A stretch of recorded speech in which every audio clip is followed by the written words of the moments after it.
Good morning, YouTube. This is Don V with Truth Be Told, and we have a couple interesting reports here. One of them is about Epstein and his address book. Interesting.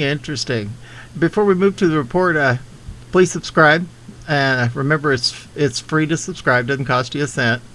And we're trying to grow this channel. And 90% of the people who watch my videos aren't subscribers. So I appreciate it if you just take a second and do that for me. At any rate, without ado, let's go ahead and move right to it. It says, address book found on New York City sidewalk appears to show more connections of convicted pedophile Jeffrey Epstein. A dirtbag. An address book reportedly found on the streets of New York City appeared to show more connections among the rich and famous of convicted sex offender Jeff Epstein. Business Insider obtained a previously unreported address book containing the names of a number of prominent figures, including actress Morgan Fairchild, the Communist News Network's anchor Chris Cuomo's wife, Cristina Greeven, former New Republic owner Marty Peretz, and former First Lady Melania Trump's best friend, Suzanne Johnson. Whew, scared me there.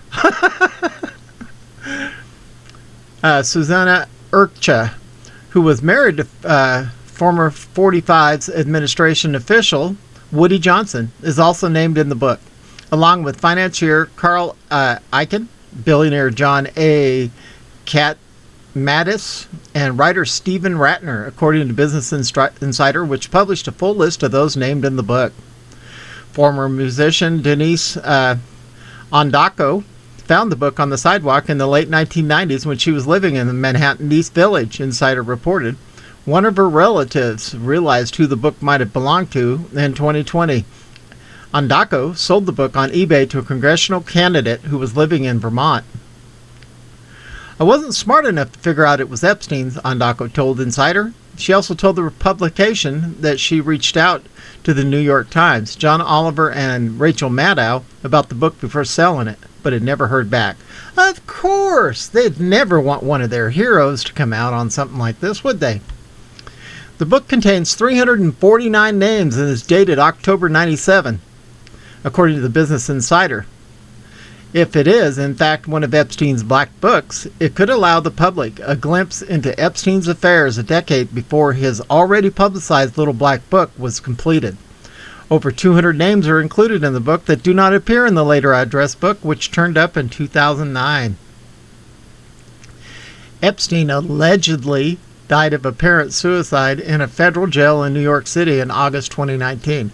I believe, personally, and I'm allowed to have an opinion, that Epstein's still alive and he's singing like a songbird.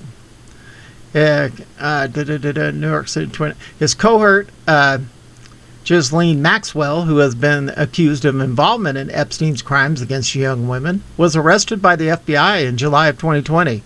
A grand jury indicted her on charges of conspiracy to entice minors to engage in illegal sex acts, conspiracy to transport minors to these illegal sex acts, transportation of a minor to engage in illegal sex acts, and perjury.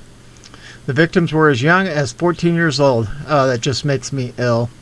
The indictment said, noting that both Maxwell and Epstein knew that certain victims were in fact under the age of 18. Yeah, it's pretty obvious, when they're that young. Absolutely just disgusting. Okay, it says, Americans finally agree on something. Most Americans believe someone other than Biden is running the show. Yeah, and I would say it's probably him, and we know he's involved. Who is really running the Biden-Obama administration? We asked this question in January 2021.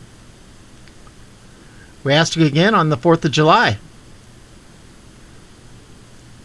It looks like most of America is asking the same question. Who's running the Biden administration? The very reputable Trafalgar Group asked the same question in a nationwide survey. They asked Americans if they believe Biden is fully executing the duties of his office. Most Americans believe someone other than Biden is running the country. And as you can see right here, looks like about 56.5%. No others are directing policy and agenda. Okay, 1/3 of Democrats believe someone else is running the government. Most Republicans believe someone other than Biden is running the government. 58.4% of independents believe someone other than Biden is running the government. Americans finally agree on something. Senile Joe Biden is not running the show. Amen. And last but not least, the silent emergence of fascism in the U.S. Pelosi's Tuesday announcement should send chills down your spine. Vigilance has warned that the present danger but the alarms were shrugged off by the delusional thought, well, that cannot happen in the USA. Blatant events beginning with the Obama administration shocked and caused consternation, but all was forgotten under DJT's administration. Then November 3rd, 2020 came and ushered in the reality. The dream has become a nightmare. 6 months into the Biden administration, Americans have witnessed the overall overt attacks upon our civility, utter contempt for our historical heritage, cursing for our once envied culture, and ruin for our thriving economy. The bulwark of our republic's independence has been breached as the U.S. Constitution rule of law has refused to be upheld by the courts. Those who uphold fidelity to the Constitution are imprisoned, while those advocating anarchy are applauded. The disintegration of our culture, history, and body politic is not new in civilization's records. I have noted specific similarities of historical precedent in the godless French Revolution, the inhumane fanaticism of the National Socialist German Workers' Party, which we all call the Nazis, that provide obvious education on the intent that the terminal fate of such movements. However, history's instructions are ignored, and the steady march towards devolution continues. Illustrating how far down the path of disintegration of our nation's once proud state in the world's view is the shocking event announced on the 6th of July 2021 by the Los Angeles Times. The U.S. Capitol Police on Tuesday announced the agency was opening regional field offices in California and Florida to investigate threats to members of Congress in the wake of January 6th on the Capitol. Jim Holt publicized this overt seizure of states' rights by the federal government in an article to the Gateway Pundit in the evening of July 6th. The announcement of the flagrant overreach of Nancy Pelosi and her army of brown shirts came only 2 days after our nation had celebrated the Independence Day of our nation, where tyranny was rejected and liberty and freedom were gained. According to the announcements, Pelosi will assign the Capitol Police to various hotspots throughout our nation for the purpose of confronting those deemed radical extremists. Informed readers know this is a term identifying those who believe the Constitution and not the extremists residing in Washington, D.C. is the rule of law. While the view of Pelosi and evidently all Congress, the White House, and the SCOTUS, since there is deafening silence from their quarters regarding this action, is not unexpected. It is another historical illustration of how freedom is seized and tyranny becomes the rule of law. The historical precedent is obvious, although I can't say his word, is synonymous with pure evil.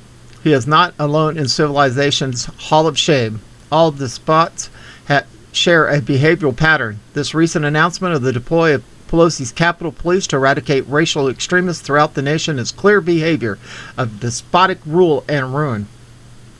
Listen carefully to history from the 1920s. Can't say his name. Rise to evil tyranny was carefully orchestrated, beginning in small gatherings. It amassed fanatical support through a cunning propaganda machine. The truth was twisted, lies were polished, minds were manipulated, but even with these accomplishments, not all would march in goose step with the fascists. Can't say his name. Needed a force to quell any opposition.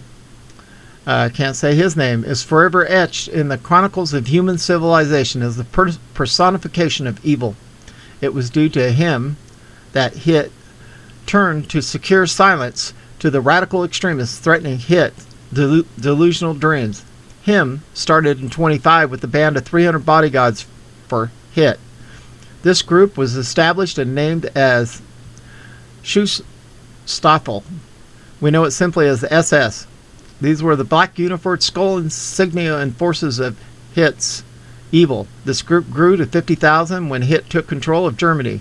Eventually, this group numbered the hundreds of thousands.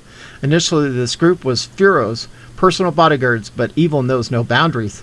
And soon this group was assigned duties to control and exterminate all deemed unsuitable. The SS became the police for the nation of Germany and all its conquered territories. This is the group tasked with the final solution. This is the group responsible for instituting, killing, and genocide of more than 20 million people during the Holocaust, including approximately 5.2 million to 6 million Jews and 10.5 million Slavs. This is the group involved in the daily operation of Hitler's brutalizing and murdering individuals in territories occupied by him. This is the face of terrorists in death camps. America, this is where you are on the 6th of July, 2021. A national announcement has been made stating that there will be national police force tasked with controlling, eradication of radical extremists. The constitutional rights assigned to the individual states are nullified. The federal government has decided the state knows better and that the individual. What freedoms will include? This is history's lesson. The lesson could not be clearer. This is a mark of fascism that leads to tyranny, that enslaves, not liberates. Oh, my word. Guys, we are really in trouble. But we also know, according to all the prophets, that God has a plan and some really good things are fixing to happen. So just stay on your knees, write to these useless congressmen and useless senators, and demand justice. And that's all I got to say about all this alleged information. Got to say alleged, keep forgetting. And this is Don V with Truth Be Told, broadcasting out of Arizona under hot, sunny skies. And we are out of here.